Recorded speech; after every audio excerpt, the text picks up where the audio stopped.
girl, let me see what you about. Let me take you out. Maybe I can go and eat you out. Maybe I'm bugging cause I'm not doing the question. Shout out to Kenny Sebastian, No Promises, played on MTV.com. Dope track, make sure you tune in and listen to that. And I have another guest, back-to-back interviews. X Jones. X Jones, welcome. Good, y'all. What's up? So, first and foremost, thanks for coming to the show. Thanks for having me. No problem. Tell us about the story behind your stage name, X Jones. Well, Jones is actually my last name. That's my real last name. Okay. The X was a nickname I got like when I was like probably like 12, 13 or whatever. Like I used to do backflips and just crazy stuff. So my man started calling me Extreme and stuff like that. So he kept calling me and everybody just started calling me X and just stuck there. Okay, so it's a pretty catchy name. That's why I wanted to figure out. And when you were a teenager, you competed in the Urban Bird Slams, and you were known as one of the top poets in New York City. Just tell us about that experience and what exactly it means for you, for your career now. What does that experience mean to you? I mean, it was really good because it's very competitive. You think poetry, you think, oh, flowers, and no, it's hardcore, bite your heads off, like, it's really like battling, right. It's really like battling, so, and everybody's coming with their A game, and it's like, you're performing against maybe like 5,000 other kids in the city, wow. So, and they're only picking, like, after each round, maybe, the first round they'll probably pick maybe like 100 kids and then they'll chop them off and it'll be 30 kids. So how far did you make it? I made it all the way to the finals. I'm usually the okay. in the top 12 in the city. So that's great. Yeah. So that means that you have bars, like you're a lyricist. Like you're not just any old aspiring rapper. You actually speak knowledge and you know how to rap. You know how to write. So that's pretty dope. Okay, so I'm gonna passing on. Yes. All right. Well, definitely. You said you've been there for years, and definitely your first mixtape was in 2011, The Value of X. Just looking back on it now, is there anything you would have done differently? Is there anything you would have, probably added or kept under wraps, probably redone? I would have actually my first mixtape wasn't even supposed to be my first mixtape. I had a whole different set of songs written. Okay. And I was going my BlackBerry days, I still got my BlackBerry. I still write on my BlackBerry. Sometimes I write on the iPhone, but I really still write on my BlackBerry. And it was like one day I stayed in that whole summer writing. And then one day my BlackBerry erased and lost every song I had, so I had to rush. And I wish I could just recreate that whole first mixtape because I was in a totally different space.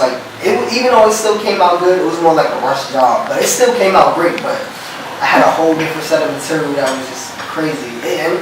My first mixtape did pretty well. It gave me a lot of good buzz or whatever. But it would have been crazy if I would have still had the stuff that I had first. Maybe it was meant for them to keep it.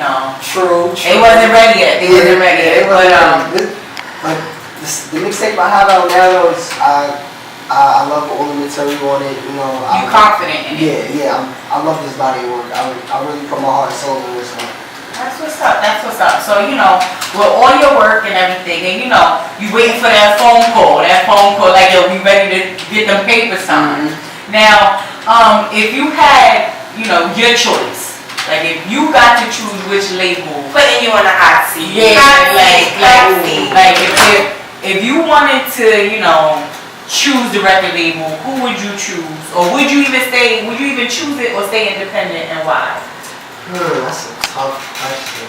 To be honest, I think right now, I'd probably go between maybe probably Sony and RCA. Okay. Because they have a lot of ASAP and all. I feel like they're giving them a lot of their creative control. Yeah, so they're signing, they're getting to do whatever they want. Def Jam got a whole bunch of artists on it, Interscope got a whole bunch of artists on it. I'd rather be on a label where they can kind of focus on me.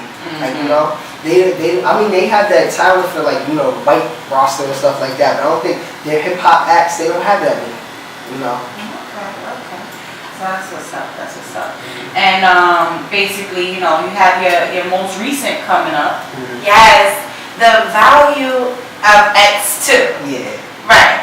It was released this past spring, Yeah. correct? Yeah. Where can we find your music? Where can we find that EP, that mixtape, whatever you want to call it? Is it an EP or?